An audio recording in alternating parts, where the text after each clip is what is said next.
बिस्मिल्लाहिर्रहमानिर्रहीम। अस्सलामुअलैकुम वरहमतुल्लाहि वबरकातुहू। मोहतरम नाज़रीन किराम, मैं हूँ डॉक्टर ज़मीरुल हसन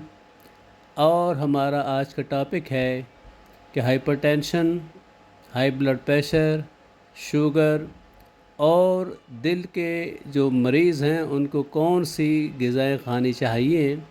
जिनके खाने से उनकी सेहत बेहतर हो सकती है, ब्लड प्रेशर कंट्रोल हो सकता है, शुगर कंट्रोल होकर रिवर्स हो सकती है, या जो प्री डायबिटिक हैं जिनको अभी शुगर नहीं है लेकिन शुगर होने के चांसेस हैं, वो अगर इन ग़िज़ाओं को का इस्तेमाल करें तो उनको प्री डायबिटीज़ से डायबिटीज़ में कन्वर्ट होने से बच सकते हैं। तो उनमें चूँकि हमारी रूटीन तो ऐसी है कि हम खाते हैं जी, बस खाना हमारा रूटीन का है कि हम या तो चावल खा लेते हैं, रोटी खा लेते हैं और बाकी को ख़ास स्पेशल हमारी डाइट नहीं है जो हेल्दी डाइट हो, जो ब्लड प्रेशर, शुगर और दिल के अमराज के लिए बेहतर हो। तो उसमें सबसे पहले जिस खुराक का मैं ज़िक्र कर रहा हूँ वो है अंडे, ख़ास तौर पे देसी अंडे। उन मुर्गियों के अंडे जो बाहर जो है वो खुली फ़िज़ा में दाना दुनका चुगती हैं, कीड़े मकोड़े खाती हैं, उनके अंडे अगर हम इस्तेमाल करें, हफ्ते में कम से कम 6 से 12 अंडे खाएं, तो उससे न सिर्फ शुगर कंट्रोल होती है बल्कि हार्ट अटैक और फालज होने के चांसेस भी कम हो जाते हैं। उसकी वजह ये है कि उसमें जो स्पेशल ओमेगा 3 फैटी एसिड है और कोलिन जो है वो एंटी इन्फ्लेमेटरी हैं। वो ना सिर्फ सोजिश को कम करते हैं बल्कि इंसुलिन की रेजिस्टेंस को कम करते हैं और उसकी सेंसिटिविटी बढ़ाते हैं, जिससे शुगर कंट्रोल होने में मदद मिलती है और आहिस्ता आहिस्ता जैसे जैसे इंसुलिन की सेंसिटिविटी बढ़ती जाती है तो शुगर रिवर्स हो सकती है। इसी तरीके से चूँकि ये HDL कोलेस्ट्रॉल जो है उसको बढ़ाते हैं और LDL कोलेस्ट्रॉल को कम करते हैं, जिससे दिल की जो खून की नालियां हैं उनमें एथेरोस्क्लेरोसिस का जो प्रोसेस है वो भी रुक जाता है और इस्कीमिक हार्ट डिजीज़ और हार्ट अटैक होने से मरीज़ बच सकता है। इसलिए अपनी ख़ुराक में डेली कम से कम 2 अंडे जो हैं वो सुबह नाश्ते में लाजमी लें और कोशिश करें कि देसी अंडे जो मिलें, हाँ अगर देसी अंडे नहीं मिल सकते तो मजबूरन जो आपको बाज़ार से अंडे मिलते हैं वो भी इस्तेमाल कर सकते हैं। दूसरे नंबर पे जो हमारी ख़ुराक है वो है आयली फ़िश। आयली फ़िश यानी वो फ़िश, वो मछली जो आयली हो, जिसमें फ़ैट ज़्यादा हो, स्पेशली जो सैल्मन है, जो सार्डीन्स हैं, ये वो मछलियां हैं और कोशिश करें कि वो मछली खाएं जो कि फ़्रेश वाटर की, दरिया की मछली हो या समुद्र की मछली हो, फार्मी मछली ना हो। क्योंकि जो फार्म पे मछली बनाई जाती है उसमें जो खुराक है वो स्पेशल नहीं होती, तो जिसमें स्पेशल न्यूट्रिएंट्स होते हैं जो दिल के मरीज़ों के लिए जो बेहतर है, जो शुगर के मरीज़ों के लिए बेहतर फ़िश है वो आयली फ़िश है, वो जो फ्रेश वाटर की, क्योंकि इसमें high omega 3 fatty acid ELA और DHA होता है। ये दोनों एंटीऑक्सीडेंट हैं और एंटी इन्फ्लेमेटरी हैं, क्योंकि बॉडी में जो ऑक्सीडेशन का प्रोसेस हो रहा है और उसमें जो फ्री रेडिकल निकलते हैं वो दिल की नालियों में एथेरोस्क्लेरोसिस करते हैं, इंजरी करते हैं, सोजिश करते हैं। उसको रोकने के लिए जो एंटीऑक्सीडेंट का इफ़ेक्ट है और एंटी इन्फ्लेमेटरी इफ़ेक्ट है ओमेगा 3 का आयली फ़िश में, वो बहुत ही बेनिफिशियल है। तो अगर आप रेगुलर बेसिस पे आयली फ़िश खाएं तो उससे न सिर्फ हार्ट अटैक और फालज होने से बंदा बच सकता है बल्कि ये शुगर को भी कंट्रोल करती है, क्योंकि ये इंसुलिन सेंसिटिविटी बढ़ाती है। इसलिए कोशिश करें, आजकल चूँकि सर्दियों का भी मौसम है तो कोशिश करें हफ्ते में 2-3 बार लाजमी फ़िश खाएं, क्योंकि इसमें न सिर्फ ओमेगा 3 होता है बल्कि विटामिन A और D की भी अच्छी खासी मक़दार होती है, जो हमारी जो बोन की हेल्थ है, जो ओवरऑल बॉडी की हेल्थ है और जो हमारे हार्मोन बनते हैं उनकी हेल्थ के लिए बहुत ज़रूरी है। तीसरी चीज़, जो ब्लड प्रेशर, शुगर और दिल के जो अमराज के जो मरीज़ हैं उनको इस्तेमाल करने चाहिए, वो है ग्रीन लीफी वेजिटेबल,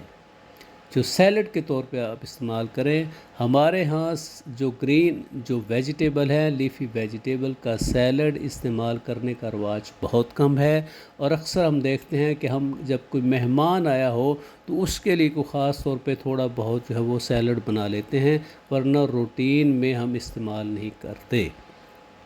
अगर आप चाहते हैं कि आपको शुगर ना हो, और अगर आपको शुगर है तो शुगर कंट्रोल हो जाए और ब्लड प्रेशर जो है कंट्रोल हो जाए, तो उसके लिए कम से कम डेली अपनी एक खुराक जो है वो ग्रीन लीफी वेजिटेबल का सैलड, सलाद रखें, क्योंकि इनमें हाई न्यूट्रिएंट्स हैं, बहुत ज़्यादा न्यूट्रिएंट्स होती हैं। कार्बोहाइड्रेट बहुत कम है, क्योंकि हम जान चुके हैं कि जो दिल के अमराज हैं, शुगर है, ब्लड प्रेशर है, ये इंसुलिन रेजिस्टेंस की वजह से होता है, और इंसुलिन रेजिस्टेंस जो है हाई कार्ब डाइट की वजह से होता है। जब हम ग्रीन लीफी वेजिटेबल लेंगे उनमें कार्बोहाइड्रेट तो बहुत कम है, इसलिए ये इंसुलिन की जो सेंसिटिविटी बढ़ाएंगे, इंसुलिन रेजिस्टेंस को कम करेंगे। और इनका एक और फंक्शन क्या होता है कि ये अंतड़ियों से जब ये हम सैलड खाते हैं तो ग्लूकोज की एब्जॉर्प्शन को रोकते हैं और स्लो करते हैं। इनमें बहुत से ऐसे विटामिन और मिनरल, ख़ास तौर पर विटामिन सी बहुत ज़्यादा होता है, जो कि एंटीऑक्सीडेंट और एंटी इन्फ्लेमेटरी के तौर पे काम करता है। फिर ये जो ग्रीन लीफी वेजिटेबल के जो फाइबर हैं, ये लार्ज इंटेस्टाइन में जाके एज ए प्रोबायोटिक यूज़ होते हैं, और वहाँ पे जो हेल्पफुल हेल्दी बैक्टीरिया हैं उनकी ग्रोथ को बढ़ाते हैं। फिर वो हेल्दी बैक्टीरिया जो है वो vitamin E, vitamin A, vitamin D, vitamin के और K2 बनाते हैं, जो कि पूरी बॉडी की हेल्थ के लिए बहुत ही बेनिफिशियल हैं। ख़ास तौर पे कार्डियोवैस्कुलर जो सिस्टम है उसकी हेल्थ के लिए वो विटामिन बहुत बेनिफिशियल हैं। इसलिए आप लाजमी अपनी डेली खुराक में एक न एक जो अपनी खुराक है वो लीफी वेजिटेबल जो है उनका सैलड इस्तेमाल करें। अगली जो खुराक है जो हम बहुत कम इस्तेमाल करते हैं और बदकिस्मती से ये पाकिस्तान में फल आम नहीं मिलता, वो है एवोकेडो।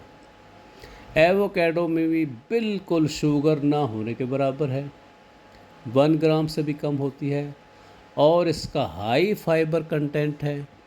जो कि ग्लूकोज की एब्जॉर्प्शन को रोकता है और लार्ज इंटेस्टाइन में एज ए प्रोबायोटिक इस्तेमाल होता है, जैसे कि मैं पीछे लीफी वेजिटेबल में बता चुका हूँ। और इसमें जो सबसे अच्छी चीज़ है कि जो हेल्दी इसेंशियल जो फैट है फुल ऑफ ओमेगा 3 वो बहुत ज़्यादा होती है, जो कि इंसुलिन की रेजिस्टेंस को कम करता है और इंसुलिन की सेंसिटिविटी जो है वो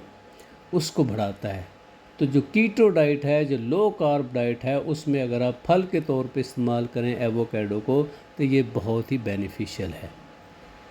उससे अगली खुराक जो शुगर को कंट्रोल करने में, ब्लड प्रेशर को कंट्रोल करने में हेल्पफुल हो सकती है, वो है लेग्यूम्स या फलियाँ। फलियाँ हम बड़े शौक़ से खाते हैं और आराम से मिल भी सकती हैं, इतनी महंगी भी नहीं होती, और इसमें बहुत ज़्यादा न्यूट्रिशन होती है। इसमें बी विटामिन की भरमार होती है, मिनरल्स होती हैं, कैल्शियम है, पोटाशियम है, मैग्नीशियम है, और इसमें जो फाइबर हैं, फाइबर जो हैं जिनकी वजह से जो फलियाँ हैं, मुख्तलिफ़ किस्म की जो फलियाँ आप इस्तेमाल कर सकते हैं, तो उनका जो ग्लाइसेमिक इंडेक्स बहुत कम हो जाए। ग्लाइसेमिक इंडेक्स कम होने का मतलब ये है कि ये ग्लूकोज की एब्जॉर्प्शन बहुत इनकी कम है, और इसमें अच्छा खासा लेवल प्रोटीन का भी है। तो फलियां खाने से ना सिर्फ हमारी इंसुलिन जो है वो रेजिस्टेंस कम होगी और इंसुलिन सेंसिटिविटी बढ़ेगी, बल्कि एक अच्छी खासी जो डोज़ है, मिकदार है प्रोटीन की जो हमारी बॉडी को चाहिए, वो भी इससे मिल जाती है। उससे अगली खुराक जो दिल के मरीज़ों को, ब्लड प्रेशर और शुगर के मरीज़ों को इस्तेमाल करनी चाहिए, वो है चिया सीड। चिया सीड अब काफ़ी लोगों में अवेयरनेस आ रही है कि चिया सीड जो है वो हाई फाइब्रस डाइट है, लो कार्बोहाइड्रेट्स हैं, बहुत ही कम कार्बोहाइड्रेट्स हैं, और इसमें जो सबसे बड़ा अच्छा जो एसेंशियल ओमेगा 3 है। ओमेगा 3 जो as a antioxidant, anti inflammatory use होता है, जो ब्लड प्रेशर को, शुगर को कंट्रोल करने में मदद देता है, और दिल की नालियों में जो एथेरोस्क्लेरोसिस की वजह से जो नालियाँ तंग होती हैं उस प्रोसेस को रोकता है, जिस वजह से हार्ट अटैक, फालज होने के चांसेस कम हो जाते हैं। तो चिया सीड जो है, एक और इसका बेनिफिशियल क्या है कि जब हम इसको इस्तेमाल करते हैं तो ये ग्लूकोज और कोलेस्ट्रॉल की एब्जॉर्प्शन कम करता है स्मॉल इंटेस्टाइन में, और लार्ज इंटेस्टाइन में ये एज ए प्रोबायोटिक इस्तेमाल होता है, जो कि बेनिफिशियल बैक्टीरिया को की ग्रोथ के लिए बड़ा हेल्पफुल है। चिया सीड के साथ आप फ्लैक्स सीड भी ले सकते हैं, जिन अलसी के बीज हैं उनका पाउडर भी ले सकते हैं, वो भी इतना ही बेनिफिशियल है जितना चिया सीड है। उससे अगली खुराक जो हम रोज़मर्रा में इस्तेमाल करते हैं वो ग्रीक योगर्ट यानी दही जो है, वो भी दिल के मरीज़ों के लिए बड़ी अच्छी है, लेकिन दही ग्रीक योगर्ट हो, आम जो देसी दही ना हो, क्योंकि जो ग्रीक योगर्ट है इसको स्टेनिंग करके इसमें जो ग्लूकोज का कंटेंट है, जो कार्बोहाइड्रेट का कंटेंट है, वो उसमें काफ़ी कम कर दिया जाता है, और बाकी जो रिमेनिंग होती है वो उसमें जो मलाई किस्म की होती है उसमें अच्छी खासी प्रोटीन होती है। तो इसमें स्टडी देखी गई है कि जो लोग मुसलसल ग्रीक योगर्ट इस्तेमाल करते हैं उनमें 18% लो रिस्क ऑफ डायबिटीज़ होता है, और ये न सिर्फ वेट लूज़ करने में असिस्ट करती है, बल्कि ये जो शुगर है ग्लूकोज की एब्जॉर्प्शन को कम करती है, और इसका जो बहुत अच्छा बेनिफिशियल इफ़ेक्ट होता है कि ये लार्ज इंटेस्टाइन में एज ए प्रोबायोटिक इस्तेमाल होता है, और जो हेल्पफुल बैक्टीरिया, जो हमारे इसेंशियल जो विटामिन है, जो फैट सॉल्युबल विटामिन है, विटामिन ई है, vitamin A, vitamin D, vitamin K1 और K2, उसकी प्रोडक्शन में हेल्पफुल है। तो आम देसी जो योगर्ट है, जो दही है, उसको ग्रीक योगर्ट में जो है वो कन्वर्ट करने का तरीका ये है। एक तो ये बाज़ार से मिल सकती है ग्रीक योगर्ट, अगर आपको नहीं मिलती तो आप जो बाज़ार से जो देसी दही लेके आते हैं उसको किसी मलमल के बारीक कपड़े में रखें और आधे घंटे के लिए लटका दें, नीचे बर्तन रखें, और उसमें से जितना जो पानी है, जो कार्बोहाइड्रेट है, जो शुगर है, वो उसमें से निकल जाएगी। बाकी जो हिस्सा बच जाएगा वो आपका देसी ग्रीक योगर्ट है, उसको आप डेली इस्तेमाल करें। वो दिल के मरीज़ों के लिए, शुगर के मरीज़ों के लिए, ब्लड प्रेशर के मरीज़ों के लिए बहुत ही बेनिफिशियल है। उससे अगली खुराक जो कि हम बहुत कम इस्तेमाल करते हैं वो है ब्रोकली। ब्रोकली ये पाकिस्तान में भी मिल सकती है, और it is very nutrient dense, बहुत ज़्यादा इसमें न्यूट्रिशन है, और इसमें विटामिन है, मिनरल्स हैं, कैल्शियम है, मैग्नीशियम है, विटामिन सी है। इसकी कैलोरिक वैल्यू बहुत कम है। अब इसमें अब देखें कार्बोहाइड्रेट जो एब्जॉर्बेबल हैं वो सिर्फ 3 ग्राम है, और इसमें जो सल्फोराफेन है, जो एक ऐसा इंग्रेडिएंट है जो एंटीऑक्सीडेंट और एंटी इन्फ्लेमेटरी के तौर पे काम करता है, ये शुगर कंट्रोल करने में बड़ा मदद देता है। इसको आप सब्ज़ी के तौर पे भी इस्तेमाल कर सकते हैं, सैलड के तौर पे भी इस्तेमाल कर सकते हैं। अगर आपको ब्रोकली नहीं मिलती तो आम जो हम गोभी इस्तेमाल करते हैं, फूल गोभी है, जो बंद गोभी है, उसको भी इस्तेमाल करें तो वो भी उतनी ही बेनिफिशियल है। अगली चीज़ जो है वो है एक्स्ट्रा वर्जिन ऑलिव ऑयल। जैतून का तेल ले लें या जैतून का फल ले लें, चाहे उसका अचार की शक्ल में हो। तो जैतून जो है ख़ास तौर पे एक्स्ट्रा वर्जिन ऑलिव ऑयल, उसमें बहुत ज़्यादा मिकदार जो है ओलिक एसिड की होती है। ये एक ऐसा जो फैटी एसिड है जो एंटीऑक्सीडेंट है, और इसका बेनिफिट क्या है कि ये जो ग्लाइसीमिक कंट्रोल है, शुगर का कंट्रोल, बोथ फास्टिंग और खाने के 2 घंटे बाद पोस्ट प्रेंडियल जो शुगर है लेवल, उसको भी कंट्रोल करता है, और न सिर्फ शुगर को कंट्रोल करता है बल्कि जो बैड कोलेस्ट्रॉल है, ट्राइग्लिसराइड, उसको भी कम करता है। तो उसमें जो एक्स्ट्रा वर्जिन ऑलिव ऑयल ख़ास तौर पे इस्तेमाल करें, जो कच्चा तेल है वो इस्तेमाल कर लें, या इसके जो फल हैं वो इस्तेमाल कर लें, या इसका जो अचार है ऑलिव का वो इस्तेमाल करें। तो उसका जो एक और बेनिफिट देखा गया है कि ये एक हार्मोन है GLP-1, इसको स्टिमुलेट करता है, जो कि शुगर कंट्रोल करने में बहुत ही मददगार है। और आजकल तो GLP-1 जो स्टिमुलेंट वाले मेडिसिन इस्तेमाल हो रही हैं, जो कि शुगर कंट्रोल हो रही हैं और बड़ी महंगी हैं। तो अगर आप एक्स्ट्रा वर्जिन ऑलिव ऑयल ले लें, या ऑलिव इसका फल ले लें, इसका अचार ले लें, तो ना सिर्फ शुगर कंट्रोल होगी, बल्कि इसमें बहुत अच्छा ओमेगा 3 फैटी एसिड मिलेगा, जो कि दिल की बीमारियों और हाइपरटेंशन को कंट्रोल करने में मदद देगा। और इसमें एक और होता है पॉलीफिनोल। पॉलीफिनोल जो कि एंटीऑक्सीडेंट है, जो दिल की नालियों में एथेरोस्क्लेरोसिस का जो प्रोसेस है उसको रोकता है, जिससे मरीज़ हार्ट अटैक, फालिज वगैरह से बच सकता है। तो आखिर में जो चीज़ मैं आपको बता रहा हूँ, जो कि हम बहुत कम इस्तेमाल करते हैं, वो है एप्पल सीडर विनेगर, यानी सिरका, जो सेब का सिरका बना हुआ है। वो अगर हम इस्तेमाल करें, ख़ास तौर पे रात को सोने से पहले 1 गिलास पानी में 2 चम्मच एप्पल सीडर विनेगर जो है वो डाल के पी लें, तो वो फास्टिंग ब्लड शुगर को कंट्रोल करेगा। अगर आप सुबह नाश्ते में ले लेते हैं, तो फिर जो पोस्ट प्रेंडियल है, खाने के बाद जो शुगर लेवल है उसको कंट्रोल करेगा। क्योंकि जो ये सिरका है, जब ये खाने का साथ आप इस्तेमाल करते हैं, तो इसमें क्या करता है कि एक तो ये जो हमारा मैदा है और अंतड़ियाँ हैं, इंटेस्टाइन हैं, उसमें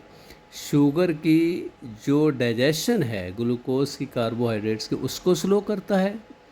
फिर उसकी एब्जॉर्प्शन को भी रोकता है, और एंड पे लार्ज इंटेस्टाइन में एज ए प्रोबायोटिक भी इस्तेमाल होता है। तो चूँकि ये एज ए एंटीऑक्सीडेंट भी है, एंटी माइक्रोबियल भी है, तो अगर हम डेली, हाँ, जिनके वो मरीज़ जिनके मसूड़ों का मसला है, वो कोशिश करें, उन्होंने अगर एप्पल सीडर विनेगर जो सिरका इस्तेमाल करना है, तो डाइल्यूट करके ये स्ट्रॉ के साथ ले लें, वो डायरेक्ट ना लें, क्योंकि ये दांतों को ख़राब कर सकता है। लेकिन ये बहुत ही बेनिफिशियल है, ख़ास तौर पे जो शुगर के मरीज़ हैं, जो हाई ब्लड प्रेशर के मरीज़ हैं। अगर वो डेली जो है वो एप्पल सीडर विनेगर की 2 चम्मच रात को सोने से पहले ले लें, तो उनकी ब्लड शुगर और ब्लड प्रेशर जो है वो कंट्रोल करने में बड़ी मदद मिलेगी। उम्मीद है कि आज के लेक्चर जो है वो काफ़ी बेनिफिशियल होगा। वस्सलामु अलैकुम वरहमतुल्लाहि वबरकातुहू।